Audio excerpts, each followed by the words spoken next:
그럼 황현필 소장님께 한번 여쭤보도록 할게요.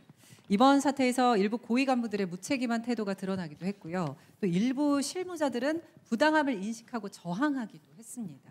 네, 이런 움직임들이 계엄 해제 과정에서 어떤 영향들을 미쳤을까요? 자, 역사를 가장 역사답게 황현필입니다. 자, 다시 한번 박수 부탁드립니다. 다른 분들께서 그 12월 3일 이야기를 좀 하셨으니까 저도 제 이야기를 좀 해드리자면, 나름 유튜브를 개설하고 한 5년 정도 올바른 역사관을 정립시키기 위해 정말 최선을 다했다라고 생각을 했고, 그와 관련된 5년 동안 준비했던 책을요 정말 죽을 힘을 다해서 썼고, 그 출간을 준비하는 모든 작업을 마치고 예판을 내일 걸겠다라고 이야기하고, 제가 이 기자들 많이 계시는 데서 제 책 제목을 이야기하지 않았습니다. 광고가 아닙니다. 예판을 마치고 술 왕창 먹고 야 드디어 내일부터 시작이다 하고 집에 들어간 날이 12월 3일이었습니다. 근데 포고령 3조에 보면 모든 출판과 언론은 계엄사의 통제를 받는다. 순간 그게 발표됐어요. 발표됐어요. 냈어도. 예, 하루 전날이었습니다.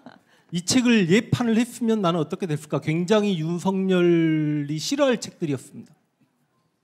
아니면 만약에 이 책을 출간하지 못하게 되면 어떠하나 하는 생각을 가지고 당시 윤석열의 계엄 선포 그 TV 영상을 보면서, 저는 제가 고향이 광주다 보니까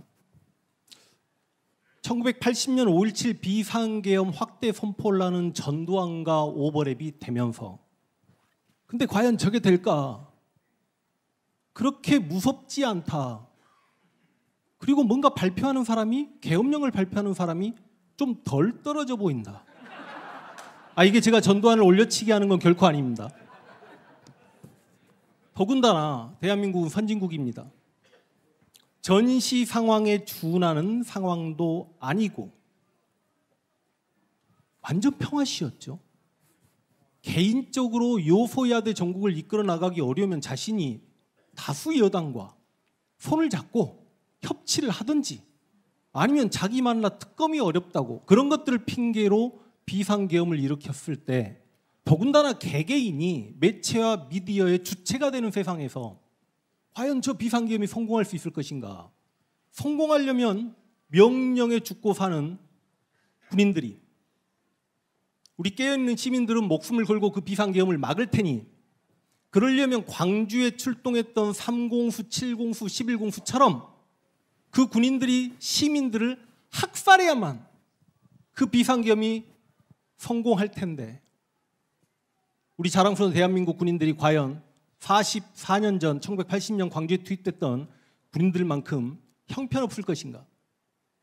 아니나 다를까 우리 군인들이 시민들에게 총구를 겨누지 않았고, 비상계엄은 실패하고 우리 22대 국회의원들에게 우리는 신세를 졌습니다. 그들에 의해서 비상계엄이 해제가 됐습니다. 그래서 한편 다행이라는 생각이 들면서도, 지금 2024년의 이 비상계엄은 대한민국 모든 국민이 다 알 만큼, 야, 내가 살면서 이런 일을 경험하고 느낄 만큼의, 그리고 함께 분노할 수 있는 비상계엄이었지만, 상대적으로 1980년 광주에 저희 부모님 세대들은 참 외로웠겠구나 라는 생각을 했던 게 바로 작년 12월 3일이었습니다.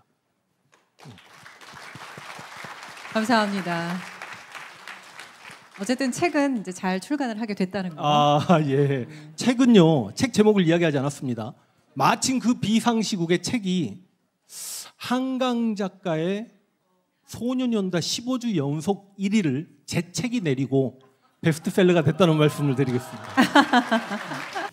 사실 대한민국에 수립되고 나서 몇 번의 비상계엄이 있었죠.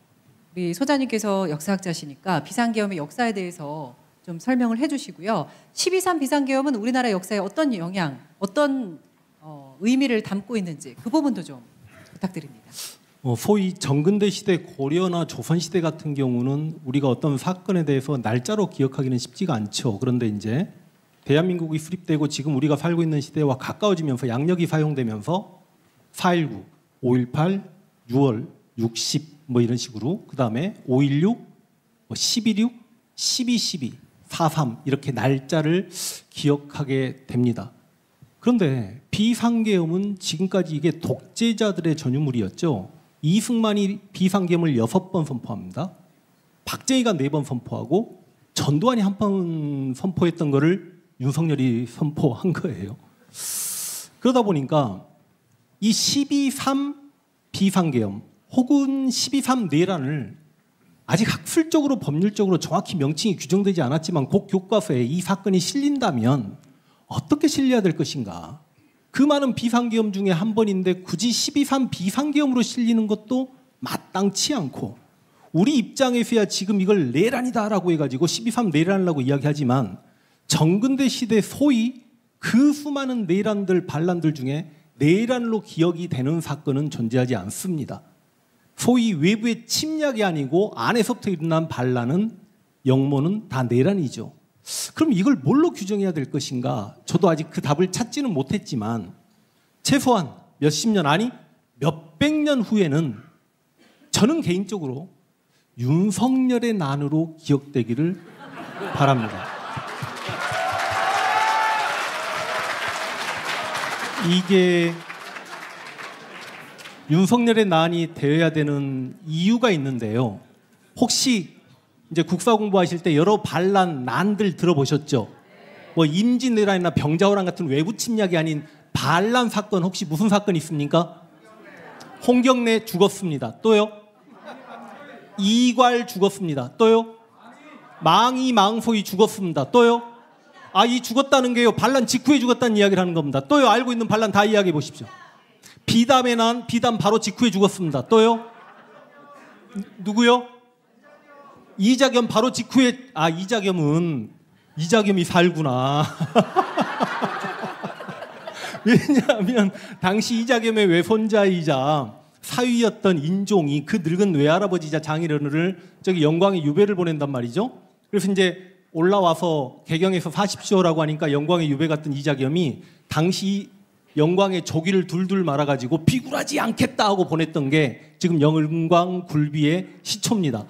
이게 지금 그렇게 근데 이자겸 너무 늙었고 할아버지니까 살려뒀다 치고 제가 알고 있는 누구누구의 난이라고 기록된 역사적 사건 중에 그 누구누구가 바로 직후에 죽지 않는 경우를 이자겸 말고는 제가 보질 못했습니다. 그래서 몇백 년 후에라도 이게 윤석열의 난으로 기억이 되려면 우리 국민들과 법률적으로 영모자였던 윤석열에 대한 제대로 된 처단을 해야 됨에도 불구하고 제가 이런 이야기를 살짝 했더니 누군가가 이거 혼자 일으킨 난이 아니지 않냐, 윤석열 김건희의 난으로 가야 되는 거 아니냐, 이렇게 이야기하는 분도 계셨습니다. 그래서 그렇게 기억되길 바랍니다. 네, 12.3 비상계엄의 역사적 의미까지 아주 잘 짚어주셨습니다.